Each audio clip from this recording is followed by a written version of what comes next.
All right, guys, in this next video, we're going over the Facebook Pixel.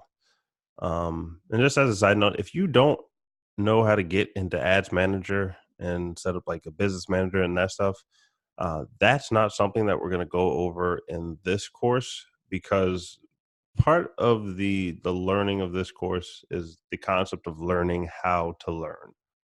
So while we're going to go over a lot of things in depth and in detail, you still have to be able to just think to yourself, what parts of this can I just Google that are just really easy?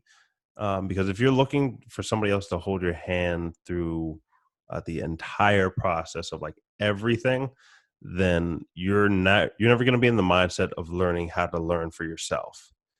So if you don't know how to at least get into Ads Manager, like if you're brand new, that's something that I'm going to put out there as a challenge to you. Like that's something that you set up yourself because you have to at least know how to like navigate some of the basic stuff. Because if you don't have that mindset, then you're just going to be looking all the time for somebody to help, and you have to be able to help yourself sometimes. So yes, this course is about teaching you Facebook ads, but as far as even just setting up and getting into it, it's not that entry level. So if you don't have business manager, you don't have an ads manager, you can look that up and set that up just by doing some simple research. So what happened to the Facebook Pixel? Let's see where we're at right here. So the way you get to set up your Facebook Pixel, once you're in Ads Manager, you come to the Ads Manager button up top here. As a side note, I'm not going to go over Facebook Analytics too much because, like I said in the first video, I believe Google Analytics at this point is just much better. It's much better than Facebook Analytics. So now Facebook Breakdown in Ads Manager does have a lot of benefits, but that's different than Facebook Analytics. But back to the Pixel, how we do that is we come to All Tools. It's going to be an Events Manager for the Business Manager.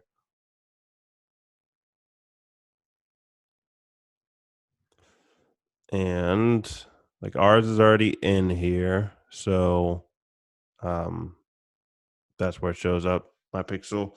But if you don't have that Pixel set up yet, there should be a prompt here that's going to ask you about a few steps you can take to set up your Pixel. So the partner integrations tab is where you can set up the connection for like if you do use Eventbrite or Ticketmaster for those show tickets, or you're using Shopify on your site to sell things, you can connect all of these so that you can track your conversions. I use WordPress, so I set up the plugin for my WordPress website. And if you use Bandzoogle, there's a lot of things. I think there's a Wix one on here, so we're not going to tell you exactly how to set up your web page, but we will go over some like basic um, basic things to keep in mind that do help sell things more on your website and help your conversions go up.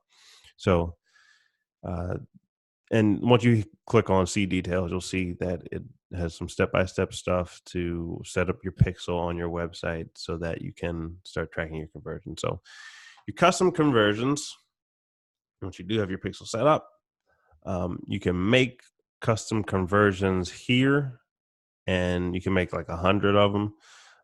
Typically, you just want it to be those valuable actions that you can then turn into an audience or a retargeting audience, aka people that have looked at a like a certain page of yours and have not purchased yet. So you can like show your ad to those audiences to help them, since they're already familiar with you, they're more likely to purchase something. So you can show ads specifically to those people, and those are actually usually the highest return on ad spend ads. But the way you set up a conversion, let's just do a mock one. Okay, so you have your pixel set up, and then you would come in. let's say I have a page that is the page, like a confirmation page after somebody signs up for my email list. So I'd have like confirmation. Um, and the reason why I clicked on this button, this is going to specify the website event that it is. So if this were a purchase, then I could set it up for purchases, but this one's not. So this is just going to be all URL traffic. The URL contains my confirmation URL, and we would name that like email list sign up. Category, usually we'd call that a subscribe or a lead.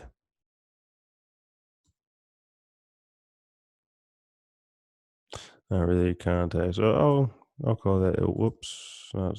I'll just call that subscribe, and that would not have a value associated with it.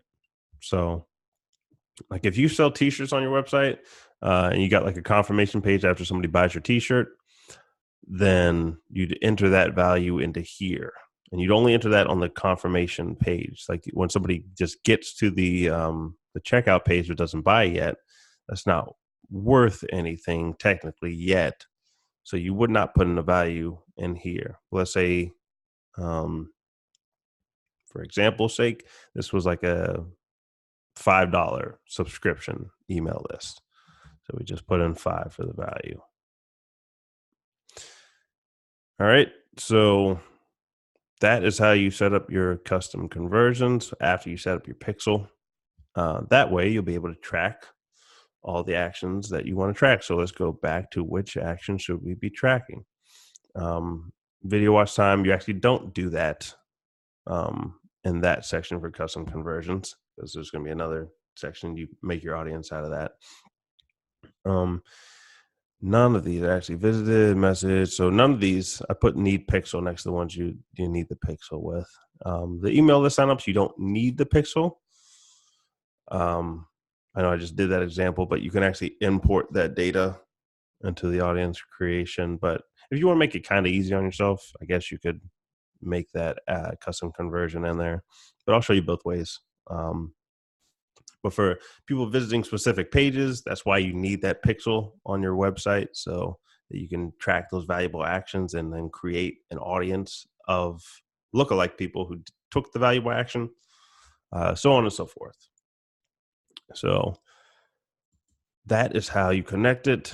And like I'm counting on the fact that everybody taking this course is not going to have the same exact website setup that I do. So that's why I'm not showing specific steps like on my website how to do it, because it's going to be different per the setup you have. So I can just show you guys, for example, how it looks with us. We use OptimizePress, and there'll probably be links, somewhere in this course about if you want to use OptimizePress. You can definitely use them. Recommend them. They're a good website theme is what it's called in WordPress, or plugin. But let's see. So for us, our editor is here. And let's say for example's sake, this was a confirmation page. Like let's just pretend this is omarmc.com/confirmation. We would put the code that they would give us for Facebook Pixel into like my page settings. And it's going to be a script. And this is not like, if you're in your head, you're thinking this is too technical. It's really not. They're going to give you all this code. You don't have to actually code things. It's just going to be a copy and paste. So if they tell you, copy and paste this code into the header, there's going to be something on your website or your, like whatever you do to make your website, Wix, whatever, there's going to be a section that you can easily contact support, or just look up something on Google to like, how do I put code and header on Wix? Simple search like that. Or if they tell you to put it in the body section, you're just going to put that in the body section or the footer. And you're going to put that on the confirmation page so that you can track things, and you're going to send that information to Facebook. So, and by the way, if you're thinking like, do I need to get people's permission to be collecting this data? Yes, typically. So you can make like one of those little disclaimers on your website of, we use cookies to help your experience get better. Because you're trying to show your information to the right people. So, excuse me. And the plugin that we use for that is called Hello Bar, to where you don't have to like physically make a section of each page where you're telling people, we use cookies. We just use, it's called Hello Bar. And they just have something that you can just put the code on your website to where a little pop-up will show up on pages. So that's what we do. In the next video, we're going to go over audience creation.